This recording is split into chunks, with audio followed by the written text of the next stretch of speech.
수권 경매 배워봐요. 실전 경매 특별함이 있어요. 힙합 선수 협회에서 만나요. 어서 빨리 열심히 했어 우리 함께. 나도 부자 될 거야. 대한공경매사협회. 자, 그 다음 아까 허가 결정까지 했죠? 매각 허가 결정과 허브 결정과 그거를 결정했던 걸 진짜로 확정시킬 것인가 안 할 것인가 하는 게 일주일 총 2주가 시간이 걸리는데 그만큼 심사숙고한다는 거예요. 한편으로 보면. 왜냐하면 다른 사람의 재산이잖아요. 이 사람은 이 물건을 보면 이 김현 씨가 채권자고 채무자가 어디 회사네요. 회사인데 저게 이제 보통 이런 일반적인 경우는 아니죠. 다른 경우 보면 진짜로 그 개인이 하는 경우들이 개인의 물건들이 나오는 게 가장 많겠죠. 그럴 때 이 사람이 평생을 걸쳐서 벌어놓은 돈이고 그게 또 집으로 부동산으로 있는 건데 좀 심사숙고해서 해야 되지 않겠느냐 하는 차원이고 그 기간 내라도 채무자가 변제를 한다면 취하시킬 수도 있는 것이고 또 다른 어떤 이해관계인들이 경매 금액이 많이 유찰이 돼서 금액이 많이 떨어지면 되게 되니까 그런 것도 다 종합적으로 해서 그 14일이라는 기간을 둔 것 같아요. 그렇게만 하시면 됩니다. 됐죠? 다음 매수 보증금.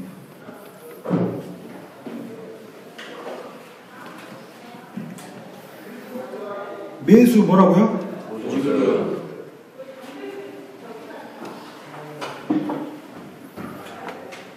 자, 여기 있죠? 보증금. 이겁니다. 내가 이 물건을 살려고 하는데 최소한의 돈 몇 프로로 돼 있죠? 10%. 뭐의 10%예요? 예? 경매는 최저가의 10%. 자, 그러면 공매는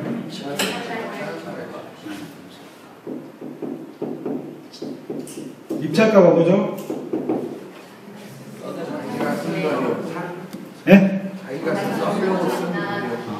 자기가 써낼 금액, 그 금액의 10%.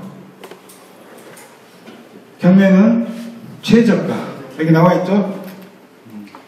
그래서 1100 얼마인데 110 얼마로 돼 있죠? 자, 그런데 자, 날짜를 한번 볼게요. 15년 1월 14일 날 신건이죠? 최초 경매 개시일이. 근데 2차가 몇 월 며칠이에요? 거의 한 달이죠. 1700 거의 1800이네요. 1800에서 1400으로 떨어지면 몇 프로 떨어진 거예요? 네? 20% 떨어진 거죠. 자, 경매는 거의 한 달에 한 번이죠. 한 달에 한 번 바겐 세일을 한다. 20 내지 30%씩. 저번 시간에도 한번 말씀을 드렸는데 광주 같은 경우에는 신건에서 한 번 유찰되면 보통 30%가 됐다가 그 다음부터 20%씩 되기도 하더라. 근데 공매는 10% 매주 10%씩 매주 10%인데 뭐에서?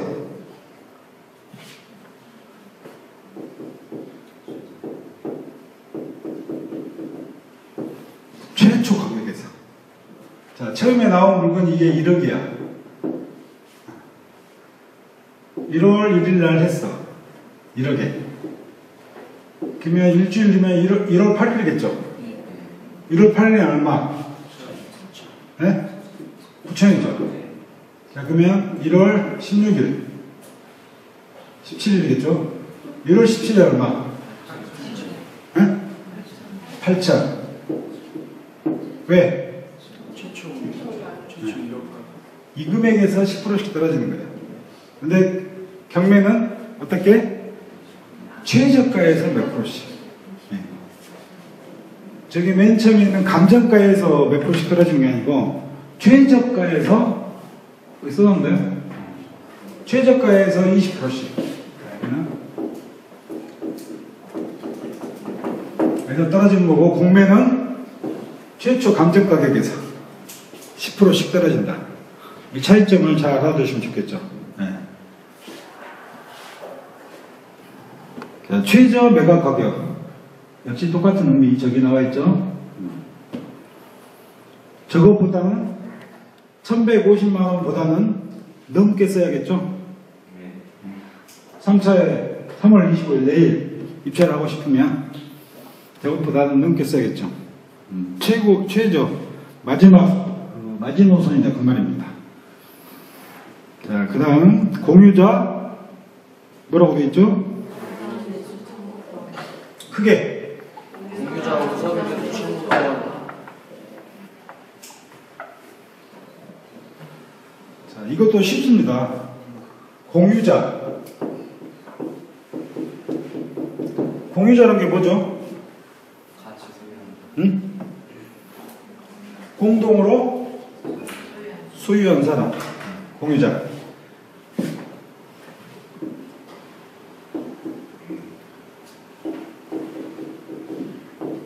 이렇게 1000평의 땅이 있어. 아버지가. 근데 아버지가 돌아가셨어요. 돌아가시면서 자식들에게 유산으로 나눠줬어요. 자식이 3명이야. 1, 2, 3번. 그 이 세 사람을 공유자라고 하죠. 근데 자, A, B, C라는 사람이 있는데 B라는 둘째 동생이 뭔 사업을 하다가 돈이 필요했어요. 그래서 자기 아버지한테 물려받은 땅 1000평 중에 3분의 1의 지분이 있죠. 그 지분을 담보로 돈을 껐어요, 은행에서. 근데 내가 돈을 못 갚았어. 그래서 이게 물건이 경매로 나왔어, 이 땅이. 자, 그럴 경우에 이 A하고 C, 형제인 A하고 C에게 뭐라고 한다? 우선 매수 뭐라고 된다? 우선 매수할 수 있는 권한을 준다. 공유자가. 이게 땅이라서 그렇지 아파트예요. 이게 아파트. 아파트인데도 이런 경우가 있겠죠. 아버지가 돌아가셨는데 자식이 3명이야. 근데 이 지분이라는 건 사실 이게 아파트라면 이 아파트 큰 방 작은 방은 형 거, 뭐 거실은 둘째 거, 뭐 부엌하고 화장실은 막둥이 거, 이렇게 안 나누잖아요. 나눌 수도 없어. 땅도 마찬가지입니다. 이렇게 땅이 있는데 어디가 네 거. 이게 예를 들어 집은 하나라고 따졌을 때도 어느 만큼이 네 거, 어느 만큼이 내 거, 이게 안 되거든요. 그냥 지분으로만 해요. 지분으로만. 만약에 돈이라면 나눌 수 있겠죠. 금액이 쉽게. 하지만 부동산은 그러기가 없다. 그럴 수가 없다. 근데 이게 아파트야. 근데 역시 둘째 동생이 잘못했어. 그래서 결국은 경매까지 나왔어요. 근데 이 아파트를 등에 용이 그려진 사람이 와서 납치를 하셨어. 영문신. 그럴 수도 있겠죠. 영문신이 딱 아파트에 와서 야, 여기는 내 거니까 다니지도 마. 그러면 굉장히 곤란한 경우가 발생하겠죠.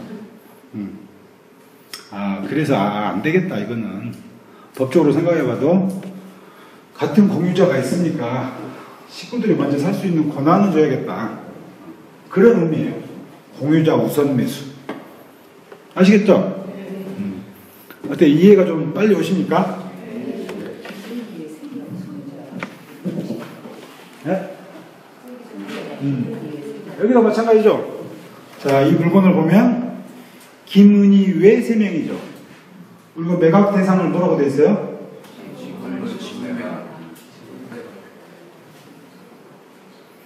이거의 물건 종류가 뭡니까? 주택이죠.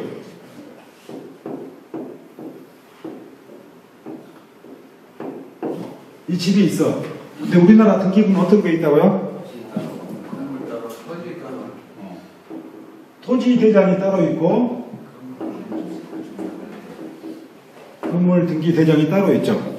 자, 그래서 여기 보시면 등기가 2개 돼 있죠. 건물하고 토지로. 그렇죠? 근데 이 집과 여기 한번 봐볼게요. 집은 이렇게 생겼어요. 굉장히 낡았죠? 옛날 집이나지. 그죠? 구조도 그렇고.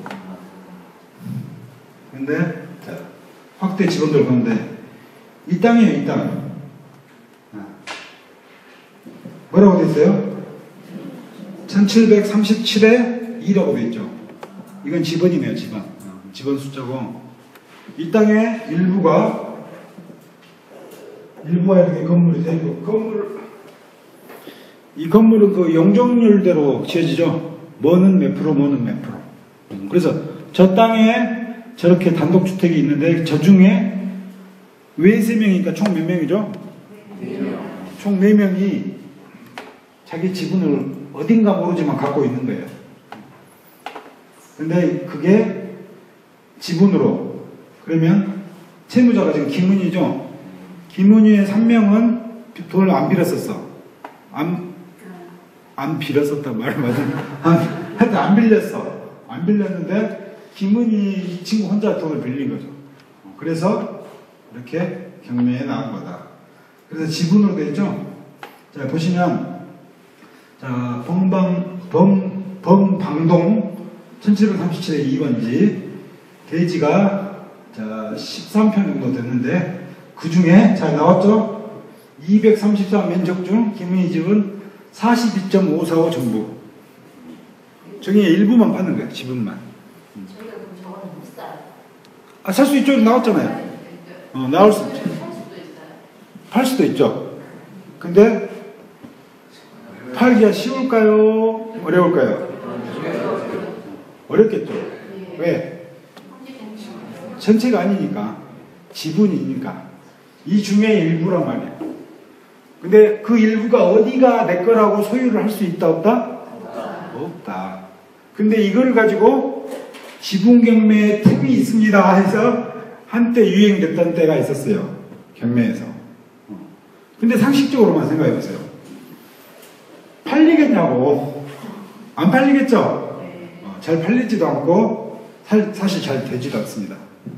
근데 이런 허점을 모르니까, 일반인들은 잘 모르니까 들어갈 수도 있단 말이에요. 그래서 돈이 묶여버린 경우들이 꽤나 있죠. 근데 오늘 여기서 배웠으니까 지분은 웬만하면 안 해야겠다는 생각이 드시는가요? 되셨으면 좋겠습니다.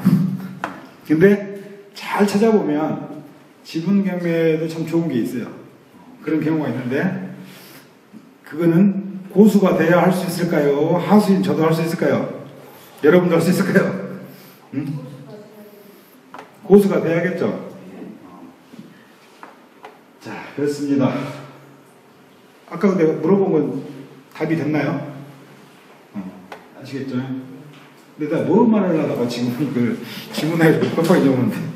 공유자가 오전 매수를 안 해버리면 이제 그 B라는 지분을 산 사람은 어떤 법적 절차를 이제 해서 자기가 자기 그 행사권을 할 수 있습니까? 최근에 이제 그 지난주인가 제 친구가 밤에 한 11시인가 전화가 왔어요. 그래서 뭘 좀 물어보고 싶대요. 뭐냐 전화로 해봐라 했더니 전화로 말 못하는데. 그래서 다음날 서류를 이만큼 가져왔어. 보니까 경매야.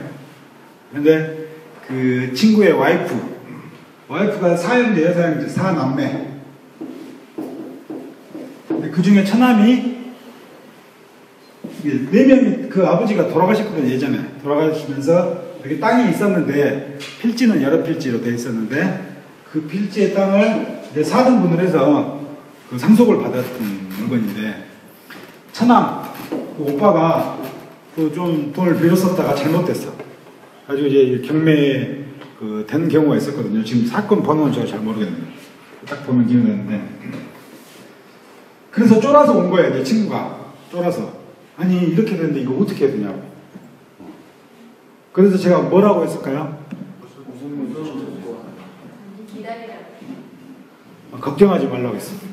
걱정하지 말라. 왜? 이 지분을 누가 낙찰을 받았어요. 낙찰을 받은 사람의 순서가 어떻게 되냐면 소재기를 해야 돼, 소송을 해야 돼, 소송을. 이 물건을 중에 일부인 지분이 내 소유가 됐으니 내 소유만큼의 팔 수 있는 권리를 달라고 소송을 제기했어요. 통상적으로 판사가 잘 안 해줍니다. 왜? 복잡하잖아요. 어디 부분이 이 사람 땅에서 되겠어요? 안 해주지. 통상은 합의를 유도하는 합의. 누구랑? 공유자. 그렇지. 공유자랑 합의를 해서 낙찰받은 금액에 하던가, 뭐 공시지가는 공시지가에 하던가, 뭐 그런 게 있을 거 아닙니까? 어떤 금액을 유도를 해줘요. 그 금액으로 합의를 하면 되는 것이고, 합의를 안 하면 그 낙찰받은 사람은 좀 깝깝하게 되죠. 제 후배 한 명이 그 경매를 하고 싶다고 해서 그 장성 쪽이죠. 장성 쪽에 이런 지분 토지가 나왔어요. 그 낙찰을 받았어요. 최저가에 약간 더 그 업시켜가지고 단독 입찰됐죠. 근데 거기 나머지 그 공유자들이 이 합의를 유도했는데 합의도 안 해줘. 땅 팔 생각도 없대. 그 땅 그냥 너 갖고 있어라. 그런 식이 된 거예요. 그래서 돈이 소액이라 200 얼마. 제 친구의 경우는 이 금액이 얼마였냐면 한 30만 원 정도 돼요. 30만 원 정도 됐더라고, 낙찰 금액이. 근데 이 친구가 그 낙찰받은 사람이 누군지 알아봤더니 그 법무사 사무실에 있는 사무장이더라고요. 법을 좀 안다 이거지. 그래서 모르니까 모르는 사람들한테 조금 막 아니 소송 그 소장이 집에 날라고 하니까 그거 보면 일반 사람들은 막 가슴이 두근두근 뛰죠. 왜 모르니까 걱정을 한단 말이야. 근데 사실은 별게 아닌 거죠. 그런 틈새를 노린 거야. 이 사람은 다분히 나쁜 의도가 있죠. 뭐 그렇다고 1억짜리금을 벌 수는 없겠죠. 왜? 30만 원짜리니까. 그런데도 그렇게 하기도 하더라. 아시겠죠? 그리고 또 뭐 가족에게 무슨 돈이 있나요? 아는 우리 사람이 아버지 재산이었는데 며느리가 받은 경우가 있더라고요. 엄마 거일 때 딸이 받은 경우가 있거든요. 특기상에 보면 그렇게 기록이 공유자인데? 공유자 아닌데. 공유자가 아닌데? 모르겠는데. 특기상에 공유자로 소개되어 있잖아요. 한 명은 되어 있었는데. 그건 좀 다른 경우 같은데? 공유자 관계가. 그럼 경- 아까 말씀하신 대로 그 공유자들이 허락을 안 해주면 B라는 지분을 낙찰을 받았는데 영원히 A, B, C는 서로 재산권 행사를 못합니까? 영원히 A, B, C는 그 낙찰자 빼고 다른 사람? 아니 낙찰자 B라는 사람을 B라는 지분을 D라는 사람이 이제 낙찰을 받았지 않습니까? 그럼 기존의 A, C 팔 수도 있죠. 아니 A, C, D라는 사람은 영원히 재산권 행사를 못합니까? 아니죠. 재산권 행사를 제가 못한다는 말씀 안 드렸는데. 아까 서로 합의가 안 되면 아무것도 안 된다고 했죠. 팔지를 못한다 했죠. 판매가 안 되겠다겠죠. 그럼 판매가 안 되면 재산권을 못한다는 게 아니겠습니까? 판매가 제가 안 될 수도 있다겠지 안 된다고 안 했어요. 왜냐 세상에는 많은 종류의 사람이 있습니다. 근데 그런 거를 모르고 돌아서 사는 사람도 있어요. 그런 경우를 노릴 수도 있죠.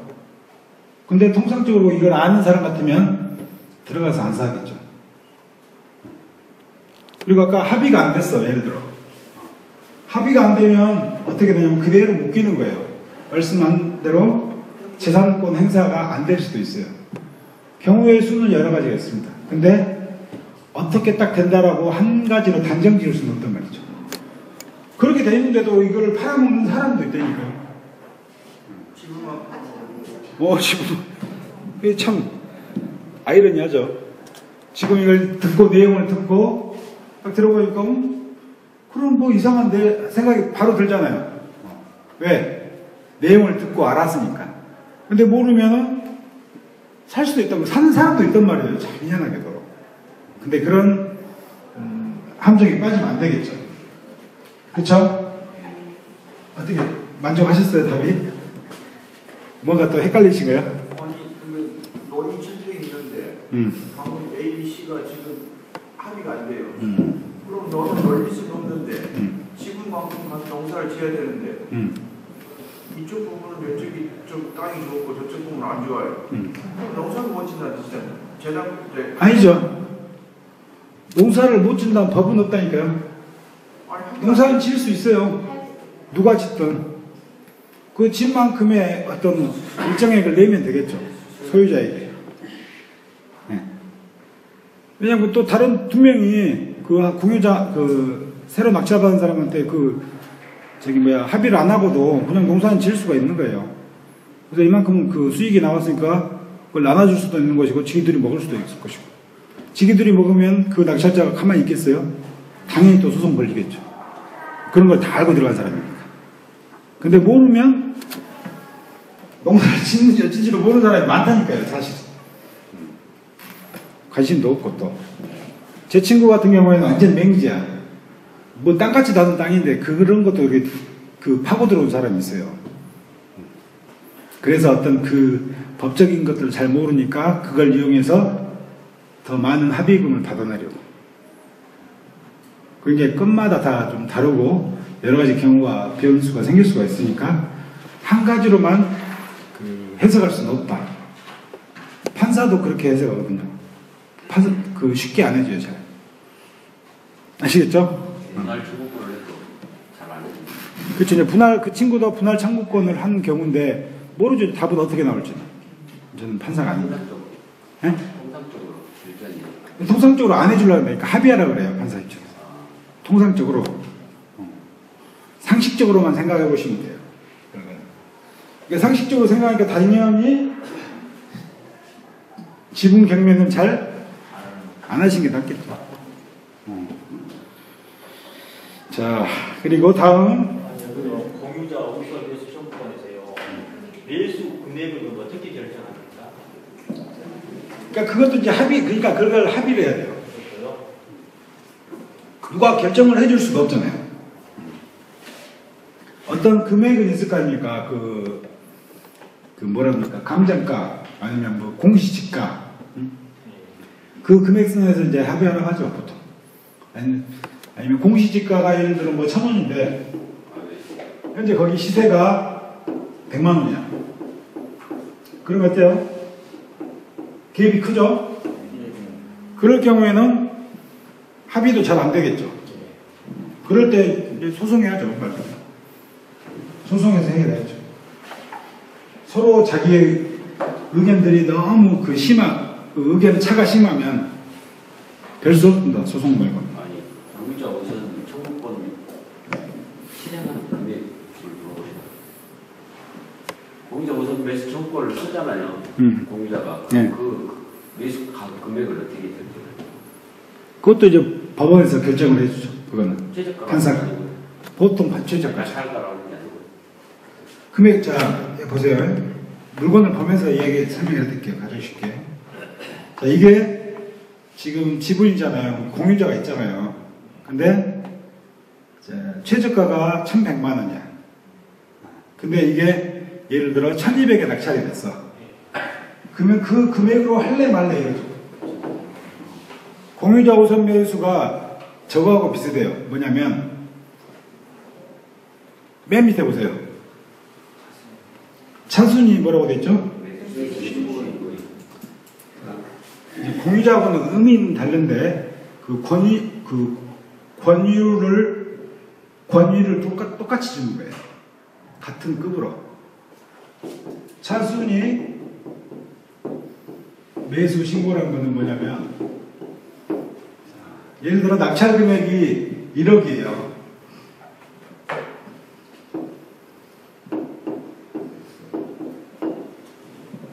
근데 나 혼자 단독으로 냈어. 그거는 단독 응찰이라고 하죠. 근데 1등이 1억인데 2등이 5천만 원이야. 그럼 이 경우에 차순위 매수 신고를 하라고 이야기를 할까요? 왜요? 네? 차이가 크니까. 이걸 첫 시간에 제가 설명했나요? 둘째 시간에 설명했나요? 설명했죠? 그거 기억나시는 분들 있죠? 왜? 몇 프로? 뭐에 안에 들어와야 차순위라고 했죠? 보증금. 보증금 얼마죠? 10% 이내에 2등의 금액이 돼 있어야, 법원에서 거기서 차순위 매수 신고 하실래요? 하고 물어봐요. 이게 아니면 저 같으면 이럴 거예요. 어떤 집에 1억을 써요. 그리고 2등 금액으로 제가 5천을 쓸 거예요. 이 사이에 사람이 안 들어온다는 그 가정하에요. 근데 들어올지 안 들어올지 모르죠, 사실은. 근데 제가 했는데 딱 됐어. 근데 이 사람도 차순위 매수 신고를 할 수 있어. 예를 들어. 왜? 2등이니까. 그래가지고 내가 신고를 했어. 그리고 이제 최저가가 뭐 얼마였는데 그 최저가만큼, 보증금만큼 빼겠죠. 그 금액을 내라 하겠죠. 근데 여기서 그 금액을 더해서 내면 이 금액이 훨씬 더 싸죠. 이해되신가요? 그러면 당연히 이렇게 하겠죠. 나 같은 사람이 저만 있을까요? 많은 사람들이 그 생각을 할까요? 경매를 한다면? 그 생각하겠죠. 한 명 데려다가 큰 금액 쓰고 그 밑에 한참 밑에 금액을 또 쓸 수도 있을 거 아니에요. 그러면 이 사실을 국가가 알까요? 모를까요? 국가도 알겠죠. 그렇게 멍청하지 않으니까. 그래서 차순위 두 번째 이 10% 내에 들어오는 그 사람을 차순위 신고를 하라 그러고, 그 금액으로 예를 들어 1등 낙찰자가 잔금기일에 돈을 안 냈어. 못 냈어. 그러면 그때 차순위한테 그 금액을 내고 살 거냐고 물어봐요. 무슨 금액? 낙찰 금액. 낙찰 금액이 이렇게 1억 내고 할래?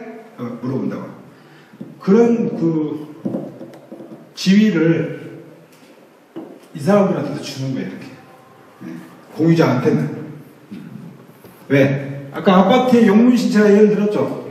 굉장히 곤란할 거 아닙니까? 그런 경우라면. 그래서 저런 거를 같이 준다.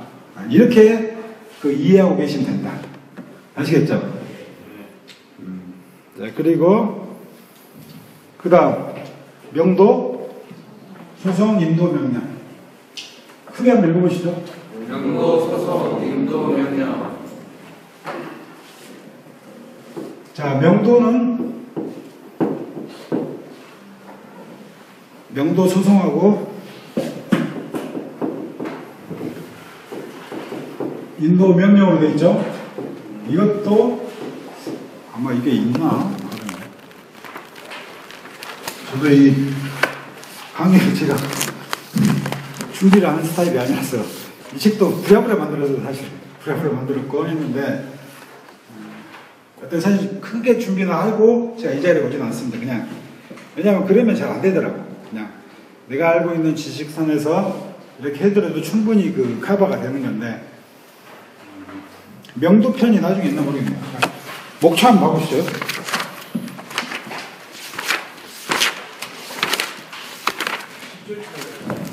10주차 있네요. 네, 그때 좀 자세히 더 나오겠네요. 자, 이거는 용어입니다, 용어. 오늘은 용어인데, 이거는 어디서 할까요? 어디서? 어디에 돼 있다? 경매에 있다. 이거는 어디 있을까요? 자, 크게. 경매. 이거는 이거 한번 크게 읽어보시죠. 명도, 소송, 경매, 인도, 명령, 공경매. 네. 제가 전에 권총 이야기한 거 기억나시죠? 권총. 네. 강력한 힘을 준다. 강제 집행을 할 수 있는 거예요.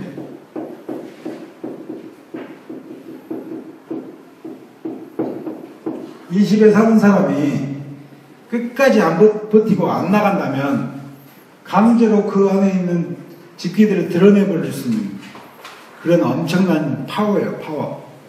강제 경매, 강제 집행. 인도명령이라는 거는 법원 경매에 이렇게 있는 겁니다. 그래서 이걸 있어도 모르는 사람이 태반이에요. 경매하는 사람. 태반. 많은 사람들이 그렇다고. 근데 저희는 이렇게 진행을 시키죠. 낙찰이 됐죠? 그럼 뭐가 기간이 있죠? 아까 그 기간 있죠? 매각 거부에 대한 결정들. 그리고 잔금기일이 잡히죠? 통상 며칠? 30일. 언제라고 딱 못이 박혀. 그러면 근데 이 30일 날 내야 된다고 했어요? 그 안에 낼 수 있다고 했어요? 그 안에 내면 그게 곧 무슨 말이죠? 이 부동산의 소유가 내 것이 된다. 자, 소유가 내 것이 되니까 이때부터 진행을 할 수 있어요. 명도의 가장 저희 협회만의 그 교육 방식인데 즐거운 명도. 앞에서는 웃고 전화 통화하고 만나보고 인사하면서 뒤로는 돈을 낸 날 인도명령 신청을 해요. 자, 인도명령 신청을 해. 왜? 이야기가 잘 될 수도 있고 안 될 수도 있겠죠. 자, 30일 날 일단 칠게요. 일단 치고 내 소유가 됐어. 근데 한 달을 이야기했는데 나갈 것처럼 하다가 안 나가고 나갈 것처럼 하다가 안 나가고 하는 속속인 사람이 있을까요? 없을까요? 당연히 있겠죠. 앞에서 보면 웃고 금방 나갈게요 이랬던 사람이 좀 이따가 전화로 사장님 오늘 나가신다는데 내가 무슨 일이 생겨서요. 3일만 더 시간 주라고. 이런 사람 엄청 많이 있어요. 자, 그러면 소유가 되고 30일 동안 이 사람이 나한테 돈도 안 내고 이 집에 살았단 말이야. 소유가 누군데? 난데. 돈 받아내야겠죠? 당신 그동안 산 집 월세를 주시오. 그럴 수도 있겠죠? 근데 결국은 이날 나갔어.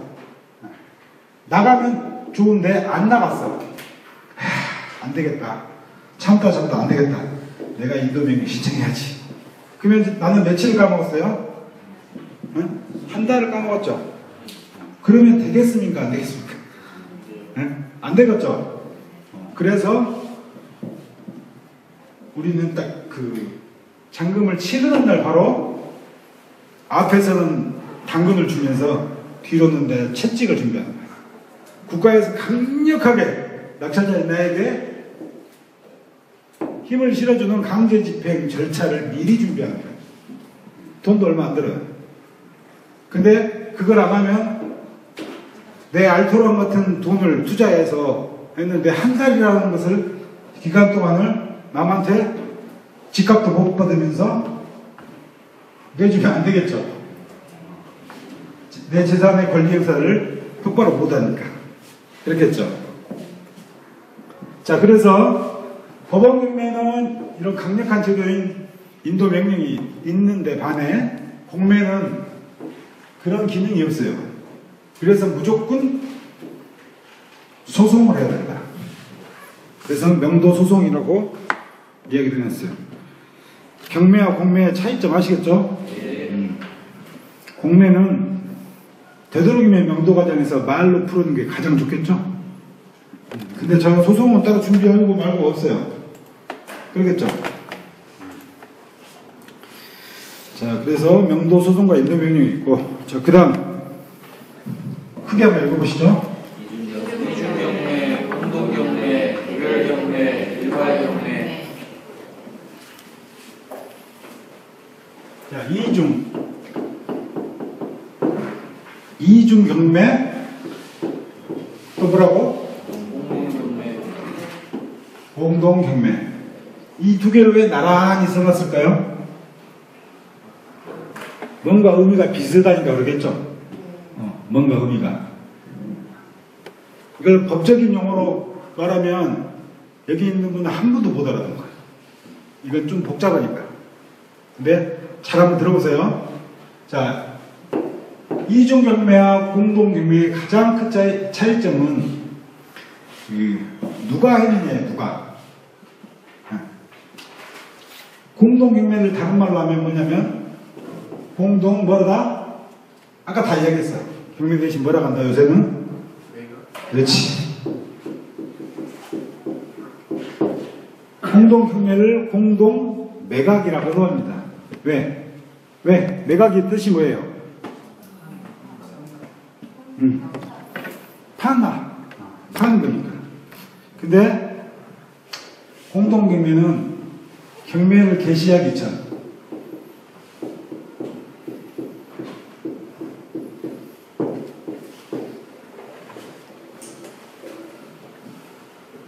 자, 여기 아니네.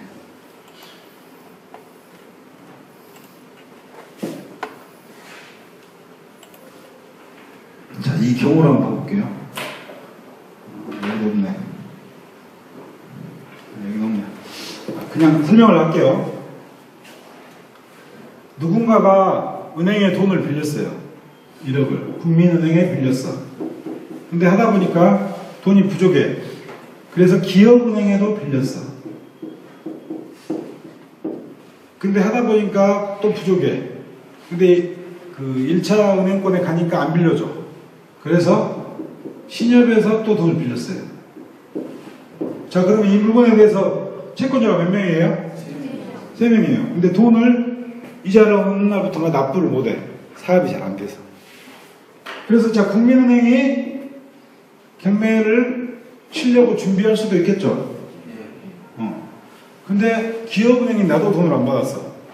그래서 나도 경매를 치려고 해. 개시하기 전에. 또 신협도 치려고도 해. 하고 있어.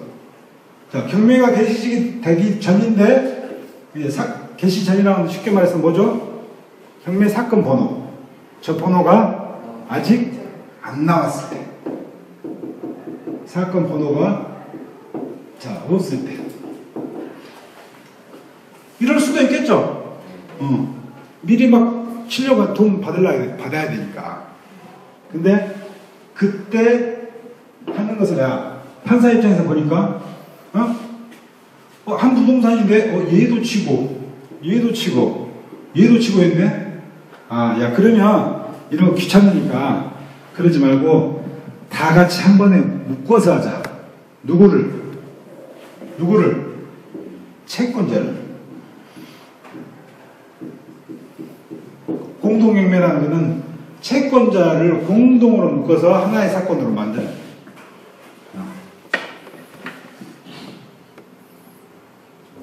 채권자 여러 있어. 근데 자, 이중경매. 이 중자가 무거울 중자의 의미도 있지만 겹칠 중자의 의미도 있어. 겹친다. 두 개가 겹친다. 그래서 이 똑같은 예로 어떻게 해요? 이걸로 이렇게 됐어요. 이런 채권자들이 있어. 근데 국민은행이 먼저 쳤어. 경매를. 그래서 막 진행이 되고 있어. 근데 낙찰 금액이 적을 것 같아서 보니까 두 번째 기업은행이 좀 안 될 것 같아. 네. 왜? 국민은행한테 채무자가 돈을 갖고 끝나고 경매가 취하돼 버릴 수도 있을 것 같아. 보기에 느낌에 그냥. 그래서 이 사람도 경매를 또 쳐. 근데 결국 국민은행한테 채무자가 돈을 갚아버렸어요. 자, 그러면 이때 기업은행이 경매를 치려면 어떻게 돼요? 처음부터 다시 해야겠죠. 우리 그 경매 진행 절차 있죠? 앞에. 그걸 보시면 돼요. 처음부터 해야 돼. 근데 이 돈을 갚아도 그러면 이 돈을 갚은 시점부터 기업은행인 네가 계속 해가라. 이렇게 하면 이해하시면 돼요. 무슨 말인지 이해되셨어요? 근데 이거를 잘 알고 있으면 경매 투자에 도움이 될까요? 안 될까요? 크게 영향 없겠죠. 그냥 이렇다더라만 알고 있으시면 돼요. 자, 제가 이거는 하나 제가 물건을 아까 보다가 있길래 골라왔는데, 잠깐만, 이 경우거든요.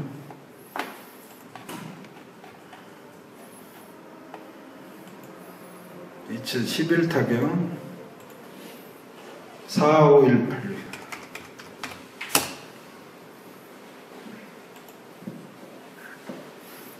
자, 물건 번호가 많이 있죠. 여기 뭐라고 돼 있어요? 빨간 걸 싫어. 같은 의미예요. 공동경매라. 이렇게 이 사람이 근저당 1순위고 경매를 다른 사람이 쳤죠. 아, 이거 아니다. 아까 물건이 두껍네. 이거 같네. 자, 경매를 SI 홀딩스도 치고 용인 축협도 쳤죠. 경매를 이 두 사람이 친 거예요. 왜? 돈을 받는 것이 불안할 수가 있어서 같이 도치 따로따로. 아시겠죠? 자, 근데 이 사람이 경매를 치든 저 사람이 경매를 치든 내가 이 금액, 이 물건에 대해서 낙찰을 받는 거하고 하등의 지장이 없겠죠. 그냥 어떤 개념이다라는 것만 알고 가시면 된다. 또 비슷한 형태예요. 자, 개별 경우 또 뭐라고 되어있죠?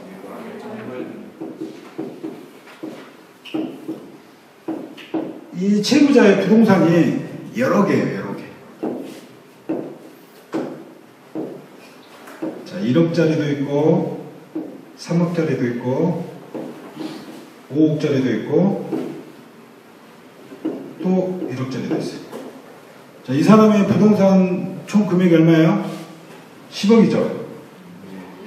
자, 10억인데, 이 사람이 은행에 빚진 게 1억이야. 근데 저 사람의 부동산이 저렇게 많아요. 그래서 은행이, 경매를 치려는 은행 입장에서 가만히 보니까 저걸 다 한 번에 치면 돈을 더 빨리 받는다는 생각도 할 수 있겠죠. 그래서 경매를, 이 부동산 4개를 다 싸잡아서 경매 신청을 해요. 근데 판사 입장에서 가만히 보니까 판사 입장에서 어떨까요? 당연히 좋죠. 왜? 각 부동산마다 인세도 들어오고 뭣도 들어오고 돈이 국가로 들어오는 돈이 많을 거 아니에요. 장사치예요. 사실은 그 법원도 사실 어떻게 보면 한편으로는 장사치라고. 그래서 매각이라는 용어, 옛날엔 경매라고 했는데 지금은 매각이라는 용어로 많이 바뀌니까. 그래서 그래 한번 해 라고 하는 사람도 있는 반면, 어떤 또 현명한 판사는 야, 금액이 1억인데 그냥 하나만 해, 개별적으로 따로따로 나가라, 이럴 수도 있겠죠.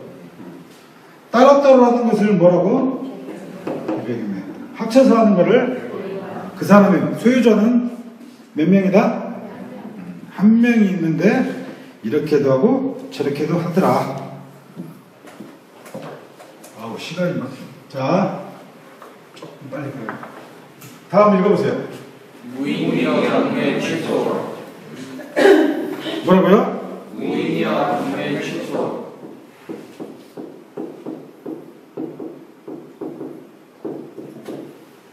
이거 어떻게 읽어야 될까요? 무인이여. 무 띄고 잉여 띄고 경매 취소 이렇게 읽으면 될까요? 자, 잉여란 게 뭐죠? 남는 거죠. 남는 거. 무는 뭐가? 남는 게 있을 때 어떻게 한다? 취소는 누가? 법원에 누구? 판사가 취소를 시킵니다. 자, 이런 경우 예를 들게요. 어떤 물건이 1억에 낙찰이 됐어요. 근데 1순위 근저당권자가 자, 국민은행이 있는데 국민은행이 8천만 원을 근저당을 잡아놨어. 2순위가 신한은행이 있어. 신한은행에 5천만 원을 근저당이 잡혀있어. 3순위가 나야. 나 개인인데 내가 3천만 원을 꽂아서 내가 경매를 쳤어요. 내가. 왜? 1순위, 2순위한테는 이 채무자가 이자 납입을 꼬박꼬박 잘하고 있었단 말이에요. 그러니까 저 사람들은 경매 칠 이유가 없겠죠. 근데 개인적으로 꽂은 나한테만 돈을 안 주고 있는 거야. 그래서 경매를 칠 수가 있겠죠. 이런 경우는 주로 어떻게 되겠어요? 경매 개시 기간이 엄청 길어요. 1년 이상이 갈 수도 있어요. 왜? 우리가 돈을 빌려줄 때 개인 대 돈 빌려줄 때 어떻게 빌려주죠? 근저당 잡고 빌려준 거예요? 그러죠. 그럼 어떻게? 차용증 하나 차용증을 하나 쓰는 순간 아, 저 돈 받으려면 내가 2년 걸리겠구나 딱 생각하시면 돼요. 근데 근저당을 잡았어. 아, 내가 돈 받으려면 잘하면 6개월에도 끝날 수 있겠다. 아니면 1년이라도 갈 수도 있겠다. 이렇게 생각하시면 돼요. 이거 쭉 풀어드릴까요? 그건 다 모르셔도 다음에 또 한 번 시간이 없으니까. 그래서 이렇게 이해하시면 돼요. 내가 누구에게 돈을 빌려줄 때는 뭐 한다? 근저당을 잡고, 내가 남한테 돈을 꿀 때는 차용증만 쓰고 아시겠죠? 자, 그런데 세 번째 내가 돈을 안 줘. 근데 이제 물건이 낙찰이 됐어. 어찌됐든 경매했는데. 근데 1억에 낙찰이 됐다겠죠. 그럼 얘 얼마 가져가겠죠? 얘도 가져가겠죠. 둘이 합쳐서 얼마예요, 금액에? 1억 3천이죠. 그럼 저 1억을 훨씬 넘어버리죠. 경매친 주체인 내가 뭐가 없다고? 어? 크게. 판사 입장에서 보니까 경매친 사람에 나오는 것이 없으니까 야, 안 돼. 그 경매 취하해. 취소시켜버리는 거예요. 주체가 누구다? 경매를 친 사람이 어쩐다고? 남은 것이 없을 때. 그렇게 이해하시면 된다. 아시겠죠? 자, 그 다음 또 읽어보시죠. 재경매, 신경매, 법정 매각 조건, 특별 매각 조건, 집행관님 주시기. 네. 재경매라는 게 뭐냐면 누가 1억의 물건을 낙찰을 받았어요. 근데 잔금 납부를 안 했어요. 잔금 납부를 안 하면 법원에서 어떻게 돼요? 피곤해지겠죠? 그 물건을 다시 내놔야겠죠. 다시 됐죠. 재경매가. 아, 이것이 다 끝났다고 생각했는데 다시 내놓을 때 재경매. 제 물건 검색을 하시다 보면 그래서 보증금이 20%라고 써져 있는 것도 있어요. 그런 건 주로 재경매 나옵니다. 재경매라고 뭐다고요? 누가 낙찰을 받았는데 낙찰 금액을 잔금을 납부 안 했을 때 다시 하는 경매. 그럼 보증금은 제가 저거를 얼마에 산다고 했어요. 상도독상. 근데 그러면 저 아파트 예를 들게요. 내 집이 있어. 누구한테 팔라고 했어. 그럼 어떻게 해요? 뭐부터 받죠? 계약금 받죠. 그 중간에 뭐 받아요? 중도금 받죠. 마지막에 뭐 받아요? 잔금 받죠. 근데 그 사람이 계약만 했어. 근데 갑자기 마음이 변해가지고 나 계약 안 할래요. 계약금 돌려주시오 하면 어떻게 하셔요? 안 주죠. 똑같습니다. 국가. 줄 일이 없잖아. 왜? 서로 계약을 했던 의미는 뭐냐? 이렇게 절차를 밟아서 돈을 주면서 저희한테 팔라고 했는데 안 하면 당연히 안 줘야죠. 상식적으로 아시겠죠? 근데 재경매는 20%에 나올 수도 있어요. 판사 마음이야, 그것도. 그냥 10%만 때려서 가는 경우도 있어요. 보증금. 자, 그 다음에 신경매. 이게 진짜 신경매인데 왜 써놨나 신경질나 죽겠어요. 왜 써놨나 모르겠어요. 아무 의미 없습니다. 자, 다음 법정 매각 조건. 이 물건을 팔려고 하는데 어떤 조건들이 있다. 그건 어디 있을까요? 어디?